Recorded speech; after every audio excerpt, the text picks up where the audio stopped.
Breaking news आहे नाज़िन मां share करे रहिया आहियूं। सिंध पुलिस तरफ़ां 15 नवंबर खां इंटर सर्विस बॉडी बिल्डिंग मुक़ाबला कराइण जो ऐलान कयो वियो आहे। DIG सिक्योरिटी डॉक्टर मकसूद अहमद मेमन जी SSU हेडक्वार्टर्स में प्रेस कॉन्फ्रेंस हुई, जंहिंमें DIG सिक्योरिटी जो चवणु हुयो त सिंध पुलिस तरफ़ां ॿियो अहम इवेंट कराए पियो वञे, जेको 15 नवंबर खां शुरू थींदो।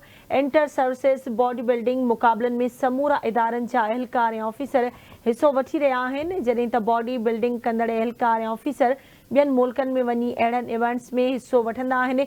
DIG सिक्योरिटी जो इहो चवणु हुयो, इंटर सर्विसेस बॉडी बिल्डिंग मुक़ाबलनि में 2 कैटेगरीज़ रखियूं वियूं आहिनि। कामयाब उम्मीदवारनि खे अवार्ड सां गॾु रक़म बि ॾिनी वेंदी। डॉक्टर मकसूद अहमद मेमन जो इहो चवणु हुयो, इंटर सर्विसेस बॉडी बिल्डिंग जा मुक़ाबला SSU हेडक्वार्टर्स में थींदा, जंहिंजो ख़ासि महिमान गवर्नर सिंध हूंदो।